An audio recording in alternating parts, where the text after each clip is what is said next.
Predstavljate si deželo, ki je hkrati stičišče mogočnih Alp, modrine Jadrana, pa širjava Panonske nižine. Slovenija? Točno Slovenija.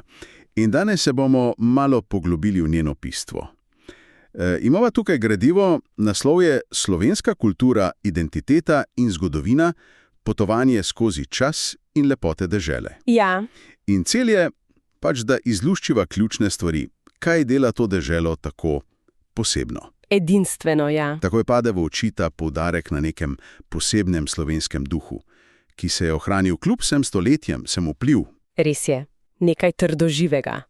Ja, in gre za preplet, slovanska dediščina, pa germanski, romanski vplivi in, kar je res očitno, ta močna vez z naravo. Saj veva, več kot polovica države, gozdovi. Ja, ogromno gozdov, to res definira pokrajino. Danes bova torej raziskala srce te kulture, pogledala zgodovinske mejnike, Karantanja, Rimljani, pa pomen Ljubljane, pa tudi izumitelje, kar je zanimivo. Presenetljivo včasih, ja. In seveda, lepote dežele.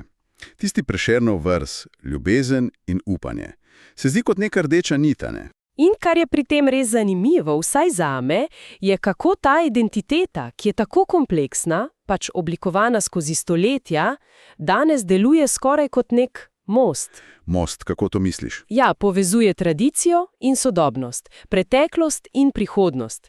To je postalo še posebej izrazito recimo po osamosvojitvi pa z vstopom v EU. Aha. Takrat je ta starodavna identiteta dobila nek nov, globalen oder, bi rekla, ampak hkrati ostaja zvesta svojim koreninam. V redu. Začniva pri kulturi. Lahko?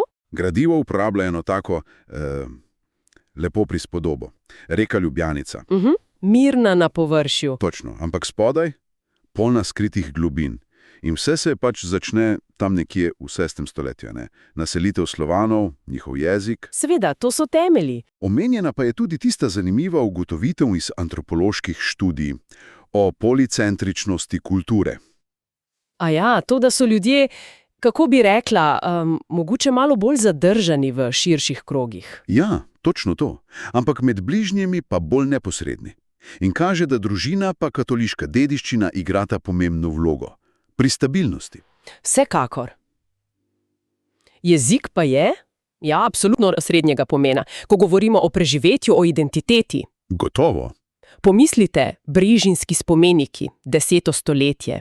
To niso samo prvi zapisi v slovenščini. Ne. Ampak sploh prvi zapisi kakega slovanskega jezika v latinici. To je ogromno. Ja, to je res nekaj posebnega. Potem pa skok v 16. stoletje, Primož Trubar.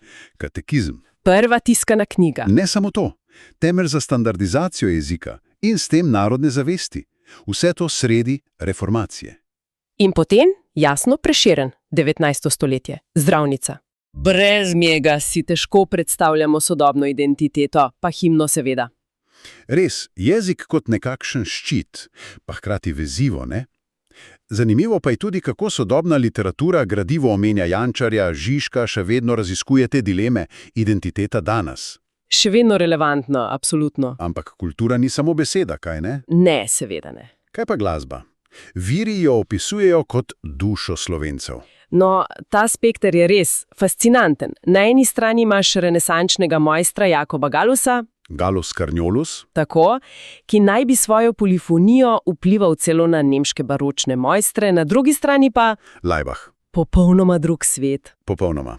S provokativnostjo, ki raziskuje meje družbe umetnosti.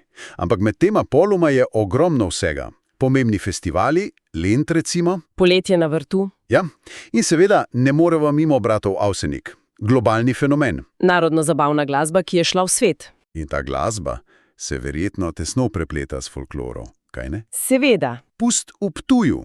Omenjen kot najstarejši tak karneval v Evropi. To je lep primer, kako se stare, morda poganske korenine zlijejo s krščanskimi tradicijami. Ja, to je treba doživeti, res. Podobno kot pri glasbi, pa tudi kuhinja odraža to lego na križišču. Srednja Evropa, Mediteran, Balkan. Vse se čuti, ja. Viri lepo pokažejo ta preplet. Srednjeevropski okusi, klobase, zavitki, sredozemski olivno olje ribe, pa balkanski jedi na žaru, pite. Ampak obstajajo tudi ikone, ne? Seveda, potica, simbol praznika. Gorenjka. Gorenjka, del industrijske dediščine, pravi imaš. In seveda vino. Od rebole do cvička. Točno, od Brd do Dolenjske. Vino ni samo pijača, je del kulturne pokrajine, identitete. Torej, če poskusim povzeti to sliko identitete, nekakšno nenehno iskanje ravnotežja. Vzhod, zahod, narava, urbano življenje. Dobro povzeto, ja. Zanimiva je tista ugotovitev iz socioloških raziskav, ki jih gradivo navaja. Delovna etika kot pri Avstrijcih, gostoljubnost pa kot na Balkanu. Nekako tako, ja, ta mešanica. In ne smemo pozabiti na diasporo, ZDA, Argentina. Aktivno ohranjajo jezik, zavest, globalno slovenstvo. Zelo pomemben del zgodbe. Ampak ta identiteta seveda ni nastala čez noč, ne? Seveda ne. Greva k zgodovini. Greva. Gradivo nas najprej popelje v Karantanio. Prva slovanska kneževina, 7. stoletje. Tako, opisana kot prostor, kjer se prepletata mit in zgodovinska dejstva. Nastala naj bi po razpadu samove plemenske zveze. Na območju današnje Koroške pa delo Slovenije, Avstrije, Italije. Prav tam. Tisto, kar pa res izstopa, je opis obreda ustoličevanja knezov na Knežjem kamnu. Sliši se skoraj filmsko. Malo pa res. Knez v preprosti obleki sprejema oblast od predstavnika kmetov Kosezov in jim priseže zvestobo. To naj bi bil izjemen zgodni primer demokratičnih praks v Evropi. Tako navajajo viri, ja. Celo Pavla Diakona omenjajo iz 7. stoletja, ki naj bi o tem pisal. Ampak, a viri namignejo tudi, koliko je v tem morda kasnejše romantizacije? Koliko pa trdnih dokazov za ta demokratični vidik? To je odlično vprašanje. Viri predstavljajo obred kot dejstvo, zabeleženo, a seveda je interpretacija pomena vedno predmet razprave. Pavel Diakon ga res omenja, kar mu daje težo. V redu. Ampak ne glede na interpretacijo, dejstvo je, da je Karantanija nastala s prihodom Slovanov iz Zakarpatov v 6. stoletju. Tu so se pomešali Starosevci, Kelti, potomci Ilirov. Prinesli svoj jezik, svoja verovanja. Perun. Recimo Perun, ja. Krščanstvo je prišlo kasneje, bavarski misionarji okoli 745.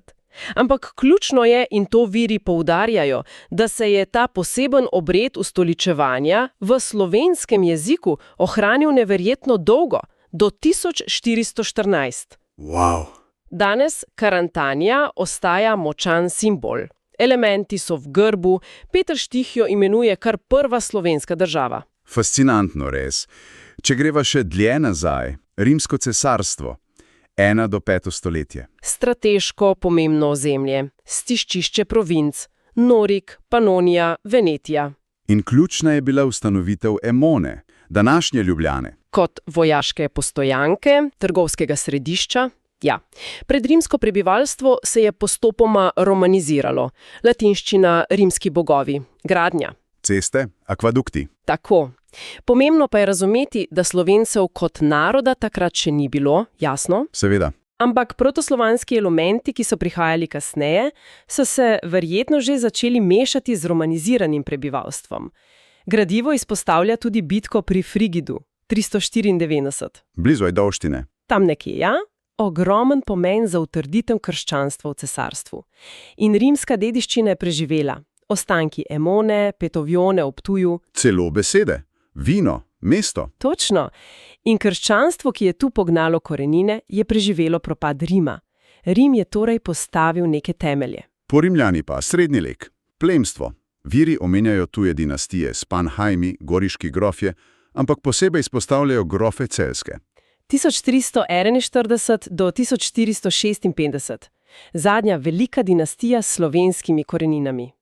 Njihov spon in padec sta zgodba zase, povezana s Habsburžani. Geslo nikogoršnja zemlja ni, zveni kar samozavestno. Res je, čeprav se je večina lokalnega plemstva skozi stoletja germanizirala. Barbor-Vakštajni, Auerspergi. Ja. So nekateri plemiči paradoksalno podpirali tudi slovensko kulturo. Najboljši primer je Valvazor. Janez Vajkard Valvazor, slava vojvodine Kranjske. Ne le to, tudi izumitelj, član kraljeve družbe v Londonu.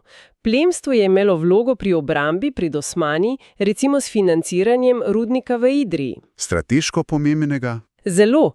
In zanimivo, nekateri so podpirali reformacijo, Trubarja. Gradovi pa, Predjamski, Snežnik, so tihe priče te preteklosti. Fevdalne pa potem habsburške prevlade po celjskih. In ta preplet zgodovinskih silnic je seveda pustil največji pečat, ki je drugje kot v Ljubljani. V srcu dežele, ja. Že ime samo, pa legenda o Jazonu in zmaju. Ta zmaj je danes povsod. Simbol mesta, absolutno, ampak arheologija gre še globlje, kaj ne? Tisto kolo. Najstarejše leseno kolo z osjo na svetu. 5200 let staro, na Ljubljanskem barju. Neverjetno. Absolutno. Zgodovinsko pa je bila Ljubljana kot rimska Emona ustanovljena že 14 našega štetja. Pomembno mesto. Forum, amfiteater. Po Rimu je malo zamrla. Je, a se je v srednjem veku ponovno rodila kot Laibach. Pod Habsburžani pa postala deželno središče Kranjske. Ključna pa sta bila potresa. 1511 in 1895. Grozno, ampak hkrati priložnost za obnovo. Točno. Najprej renesansa, kasneje pa predvsem secesija, ki danes daje mestu ta značilen pečat. Ljubljana je mesto, ki se je vedno znalo pobrati in prenoviti. In imela je tudi svoje zvezdne trenutke. Prestolnica ilirskih provinc pod Napoleonom. 1809–1813. Zanimivo, da naj bi Francozi takrat spodbujali slovenščino. Pa kongres Svete alianse 1821. Kasneje industrijsko središče in seveda od 91 prestolnica. Danes pa jo poznamo kot izrazito zeleno mesto. Plečnik jo je zaznamoval neizbrisno. Tromostovje, tržnica, Nuk. To niso le stavbe, so del duše mesta. Ljubljana res uspeva povezovati svojo bogato preteklost od Rimljanov do Plečnika živahnim sodobnim utripom. Še en vidik, ki ga gradivo osvetljuje in me moram priznati kar presenetil, slovenski izumitelji. Aha. Opisani kot nekakšni skriti junaki, ki kažejo na neko mešanico praktičnosti pa vizionarstva. Izstopa Peter Florjančič, celo slovenski Edison. Ja, legenda. Več kot 400 patentov, atomizarja za parfum, ki ga menda še danes uporabljajo pri Chanelu. Neverjetno. Pa ideja za zračno blazino že leta 1957. Njegovo življenje samo zvoni kot ena pustolovščina. Florjančiča res izjemen primer, ampak ni osamljen. Kar je presenetljivo in kar vili osvetljujejo, ni samo seznam izumov, ampak ta nekakšen skriti tok praktične inovativnosti, ki teče skozi zgodovino. Že Valvazor sva rekla. Poleg pisanja tudi tehnični inovator. V 19. stoletju Janez Puhar. Fotografija na steklu. Pomemben korak. Jozef Steste. Logaritmične tabele. Pred računalniki. Zdi se, da je ta duh ustvarjalca prav tako del identitete kot Prešernova poezija, samo morda manj opevan. In ta tok se nadaljuje. Gradivo omenja Iva Boscarola, Pipistrel. Ultralahka električna letala. Celo z NASO sodelujejo. Sandi Češko, Studio Moderna, spremenila način prodaje. Drago Lemut, Letehnika. Brata Jakopin, Seaway. Seznam je kar dolg. In to je ključni uvid, se mi zdi. Od Valvazorjevih izboljšav v Idriji do Pipistrela danes kaže na neko konstanto. Sposobnost majhne dežele, da ustvarja velike spremembe, da prispeva k svetovnemu napredku. Ni samo tehnika, ampak tudi vztrajnost, ustvarjalnost. Globoko zakoreninjeni očitno. Za konec pa se sprehodiva še skozi lepote Slovenije. Gradiva jih opisuje skoraj kot simfonijo narave in kulture. Lep opis. Alpe so prva asociacija, seveda. Triglav, Narodni park, pravlična Logarska dolina. Ikonični Bled z otokom. Pa malo bolj divji Bohinj, slab Savica. Te podobe so skoraj sinonim za Slovenijo. Vendar je Slovenija veliko več kot le Alpe, a ne? Res je, Jadranska obala. Kratka, ampak Piran s svojim beneškim šarmom, strunjanski klifi, pravi biseri. Potem Kras, Postojnska jama, Predjamski grad. Ki kljubuje gravitaciji, ja? In seveda smaragdna Soča. Osupljiva lepota, ampak nosi tudi težko zapuščino Soške fronte. Ta raznolikost na tako majhnem prostoru, res izjemno.